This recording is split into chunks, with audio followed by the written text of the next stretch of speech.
ನಮಸ್ಕಾರ ಸ್ನೇಹಿತರೆ, ಇದೀಗ ತಾನೇ ಬಂದಿರುವಂತಹ ಮುಖ್ಯವಾದ ಮಾಹಿತಿಗಳು. ರಾಜ್ಯದ ಎಲ್ಲ ಗೃಹಲಕ್ಷ್ಮಿಯರಿಗೆ ಮುಖ್ಯವಾದ ಮಾಹಿತಿ. ಬಾಕಿ ಕಂತು ಜಮೆ ಮಾಡುತ್ತಿರುವ ಸರ್ಕಾರ, ಆದರೆ 70 ಕೋಟಿ ರೂಪಾಯಿ ಹಣವನ್ನು ವಾಪಸ್ ಪಡೆದುಕೊಳ್ಳಲು ಸರ್ಕಾರದ ಚಿಂತನೆ.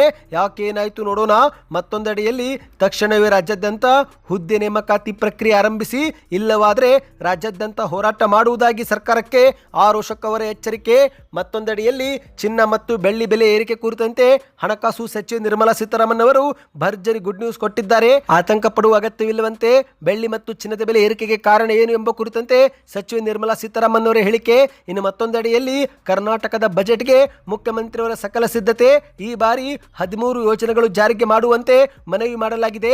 ರೈತರ ಸಾಲ ಮನ್ನಾ ಜೊತೆಗೆ ಮುಖ್ಯವಾದ ಮಾಹಿತಿ. ಎಲ್ಲ ಸುದ್ದಿಗಳನ್ನು ಡೀಟೇಲ್ ಆಗಿ ನೋಡೋಣ. ಅದಕ್ಕಿಂತ ಮೊದಲು ನೀವು ನಮ್ಮ ಚಾನಲ್ಗೆ ಮೊದಲು ಬಾರಿ ಭೇಟಿ ಕೊಡುತ್ತಿದ್ರೆ ದಯವಿಟ್ಟು ಸಬ್ಸ್ಕ್ರೈಬ್ ಬಟನ್ ಕ್ಲಿಕ್ ಮಾಡಿ, ಪಕ್ಕದಲ್ಲಿ ಕಾಣಿಸುವಂತಹ ಗಂಟೆ ಕೂಡ ಒತ್ತಿ. ಇದರಿಂದ ರಾಜ್ಯದ ಮುಖ್ಯವಾದ ಮಾಹಿತಿಗಳು ನಿಮಗೆ ಸಿಗುತ್ತವೆ. ವಿಡಿಯೋಗೆ ಲೈಕ್ ಮಾಡಿ ಮತ್ತು ವಿಡಿಯೋ ಪೂರ್ತಿಯಾಗಿ ನೋಡಿ. ಬನ್ನಿ ಸ್ನೇಹಿತರೆ, ಎಲ್ಲ ಮಾಹಿತಿಗಳನ್ನು ಡೀಟೇಲ್ ಆಗಿ ನೋಡೋಣ.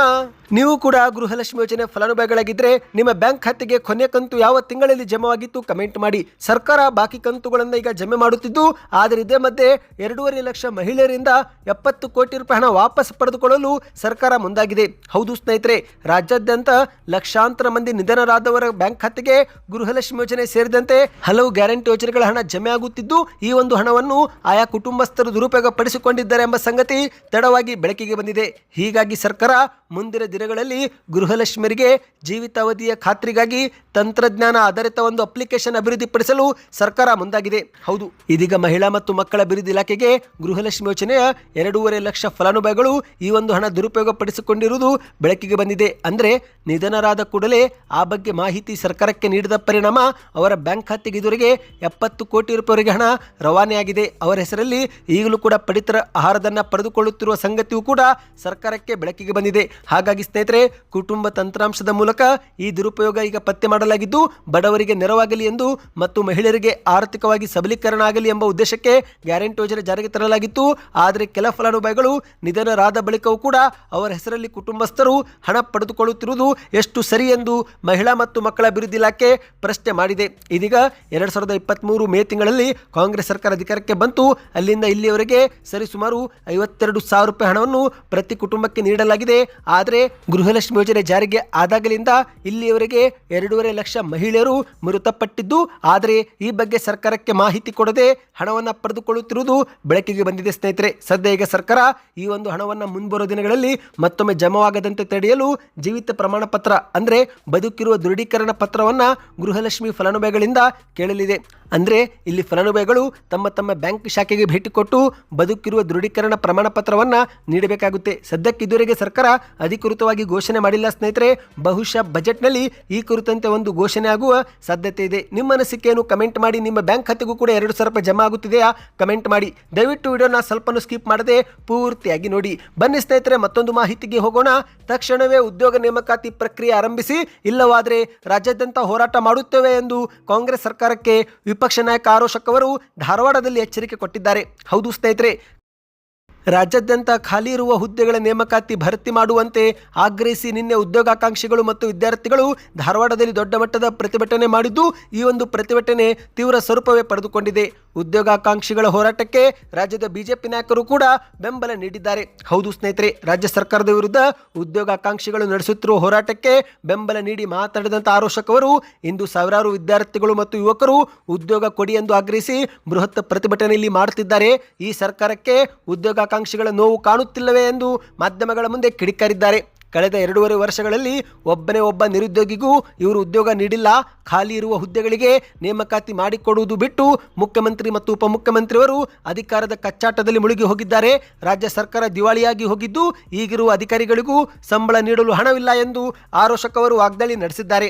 ರಾಜ್ಯದಲ್ಲಿ ಸುಮಾರು 2.5 ಲಕ್ಷಕ್ಕೂ ಹೆಚ್ಚು ಸರ್ಕಾರಿ ಹುದ್ದೆಗಳು ಖಾಲಿ ಇದ್ದು, ಇನ್ನು ಇತ್ತೀಚೆಗೆ ಹಣಕಾಸು ಇಲಾಖೆ 65,000 ಹುದ್ದೆ ಭರ್ತಿ ಮಾಡಲು ಆದೇಶ ನೀಡಿ 6 ತಿಂಗಳು ಕಳೆದರೂ ಕೂಡ ಇದುವರೆಗೆ ಯಾವುದೇ ಸಂದರ್ಶನ ಅಧಿವೇಶನವೇ ಕರೆದಿಲ್ಲ, ತಕ್ಷಣವೇ ನೇಮಕಾತಿ ಪ್ರಕ್ರಿಯೆ ಆರಂಭಿಸಬೇಕು, ಇಲ್ಲವಾದರೆ ರಾಜ್ಯಾದ್ಯಂತ ನಾವು ಹೋರಾಟ ಹಮ್ಮಿಕೊಳ್ಳುತ್ತೇವೆ ಎಂದು ನೇರವಾಗಿಯೇ ಎಚ್ಚರಿಕೆ ಕೊಟ್ಟಿದ್ದಾರೆ.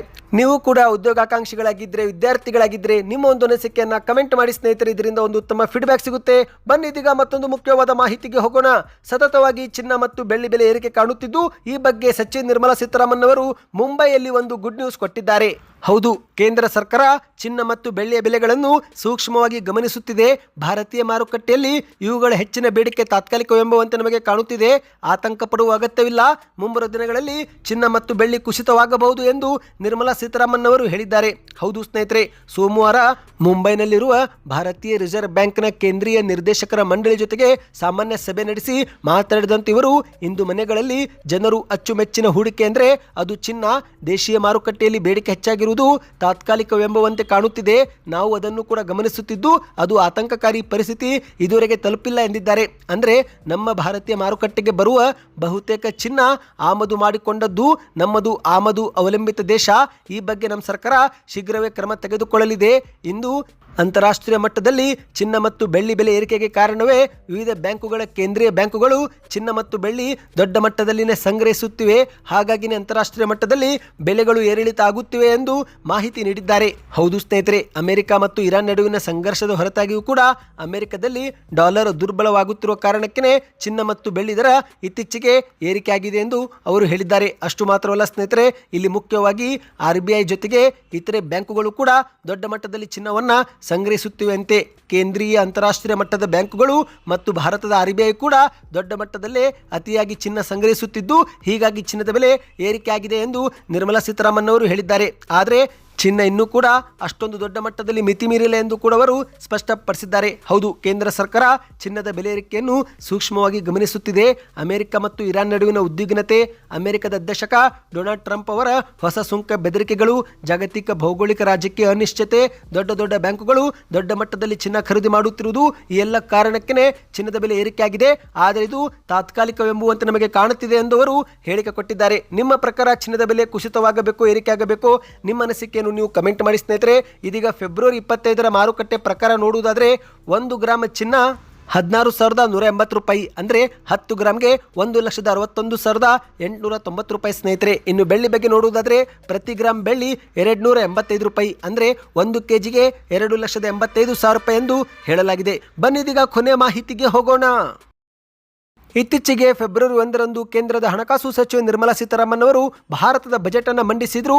ಈಗ ಕರ್ನಾಟಕದ ಹಣಕಾಸು ಸಚಿವರಾಗಿರುವಂತಹ ಮುಖ್ಯಮಂತ್ರಿ ಸಿದ್ದರಾಮಯ್ಯರು ಇದೇ ಮಾರ್ಚ್ 6ರಂದು ಕರ್ನಾಟಕದ ಬಜೆಟ್ ಅನ್ನು ಮಂಡಿಸಲಿದ್ದಾರೆ. ಹೌದು, ಈಗಾಗಲೇ ಮುಖ್ಯಮಂತ್ರಿಯವರು ಸತತವಾಗಿ ಪೂರ್ವಭಾವಿ ಸಭೆ ಮಾಡುತ್ತಿದ್ದು, ಇದೇ ಮಧ್ಯೆ ಗ್ಯಾರಂಟಿ ಯೋಜನೆಗಳ ಅನುಷ್ಠಾನ ಪ್ರಾಧಿಕಾರದ ಉಪಾಧ್ಯಕ್ಷರಾಗಿರುವ ದಿನೇಶ್ ಗೂಳಿಗೌಡ ಎನ್ನುವರು ಮುಖ್ಯಮಂತ್ರಿಯವರಿಗೆ 13 ಸೂತ್ರ ಜಾರಿಗೆ ಮಾಡುವಂತೆ ಮನವಿಯೊಂದು ಮಾಡಿದ್ದಾರೆ. ಹೌದು, ಈ ಬಾರಿಯ ಬಜೆಟ್ನಲ್ಲಿ ಈ 13 ಯೋಜನೆಗಳನ್ನು ಘೋಷಣೆ ಮಾಡುವಂತೆ ಅಥವಾ ಜಾರಿಗೆ ಮಾಡುವಂತೆ ಮುಖ್ಯಮಂತ್ರಿ ಮತ್ತು ಉಪಮುಖ್ಯಮಂತ್ರಿಯವರಿಗೆ ಖುದ್ದು ಮನವಿಯನ್ನು ಸಲ್ಲಿಸಿದ್ದಾರೆ.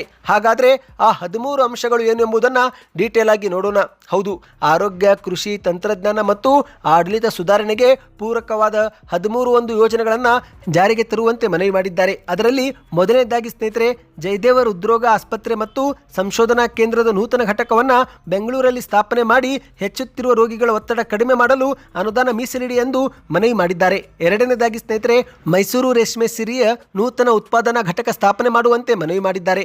ಮೂರನೇದಾಗಿ, ನೂತನ ಜಲಾಯೋಗ ರಚನೆ ಮಾಡಬೇಕಂತೆ. ಅಂದರೆ ಜಲಾಶಯಗಳ ನಿರ್ವಹಣೆ, ಮಳೆ ನೀರು ಸಂಗ್ರಹ ಮತ್ತು ಕೃಷಿ ಕೈಗಾರಿಕೆಗಳಿಗೆ ಸಮರ್ಪಕ ನೀರು ಪೂರೈಸಲು ಒಂದು ವೈಜ್ಞಾನಿಕ ಸಲಹೆ ನೀಡಲು ಜಲಾಯೋಗ ರಚಿಸಿ ಎಂದು ಮನವಿ ಮಾಡಿದ್ದಾರೆ. ನಾಲ್ಕನೇದಾಗಿ, ಹಾಲು ಉತ್ಪಾದಕರಿಗೆ ಈಗಿರುವ ಪ್ರೋತ್ಸಾಹಧನವನ್ನು ಹೆಚ್ಚಳ ಮಾಡಿ ಎಂದು ಮನವಿ ಮಾಡಿದ್ದಾರೆ. ಅಂದರೆ ಸದ್ಯಕ್ಕೆ ಪ್ರೋತ್ಸಾಹಧನ 5 ರೂಪಾಯಿ ಕೊಡಲಾಗುತ್ತಿದ್ದು, ಇದನ್ನು 7 ರೂಪಾಯಿವರೆಗೆ ಹೆಚ್ಚಿಸಿ ಎಂದು ಮನವಿ ಮಾಡಿದ್ದಾರೆ.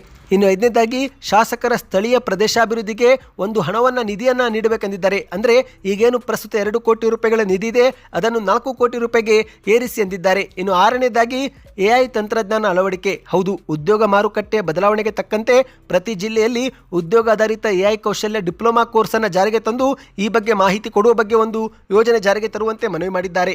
ಇನ್ನು 7ನೇದಾಗಿ, ಮೈಸೂರಿನಲ್ಲಿ ಕಾನೂನು ವಿಶ್ವವಿದ್ಯಾನಿಲಯದ ಪ್ರಾದೇಶಿಕ ಕಚೇರಿ ಸ್ಥಾಪನೆ ಮಾಡುವಂತೆ ಮನವಿ ಮಾಡಿದ್ದಾರೆ. 8ನೇದಾಗಿ, ಪ್ರತಿಯೊಬ್ಬರೂ ಎಲೆಕ್ಟ್ರಿಕ್ ವಾಹನಗಳನ್ನು ಖರೀದಿ ಮಾಡಬೇಕು. ಹೌದು ಸ್ನೇಹಿತರೆ, ಪರಿಸರ ಮಾಲಿನ್ಯ ತಡೆಗೆ ಸರ್ಕಾರದ ಎಲ್ಲ ಇಲಾಖೆಗಳಲ್ಲಿ ಇನ್ನು ಮುಂದೆ ಕೇವಲ ಎಲೆಕ್ಟ್ರಾನಿಕ್ ವಾಹನಗಳನ್ನೇ ಖರೀದಿ ಮಾಡುವಂತಹ ನಿಯಮ ಜಾರಿಗೆ ತನ್ನಿ ಎಂದು ಮನವಿ ಮಾಡಿದ್ದಾರೆ. ಇನ್ನು 9ನೇದಾಗಿ ಪಂಚ ಗ್ಯಾರಂಟಿ ಯೋಜನೆಗಳ ನಿರ್ವಹಣೆಗೆ ಪ್ರತ್ಯೇಕ ಸಚಿವಾಲಯ ಸ್ಥಾಪನೆ ಮಾಡಬೇಕಂತೆ. ಹೌದು, 5 ಗ್ಯಾರಂಟಿ ಯೋಜನೆಗಳ ಸಮರ್ಪಕ ಅನುಷ್ಠಾನ ಮತ್ತು ಸಮನ್ವಯಕ್ಕಾಗಿ ಅಧಿಕಾರಿ ನೇತೃತ್ವದ ಒಂದು ಪ್ರತ್ಯೇಕ ಸಚಿವಾಲಯ ಸ್ಥಾಪಿಸಿ ಎಂದು ಮನವಿ ಮಾಡಿದ್ದಾರೆ.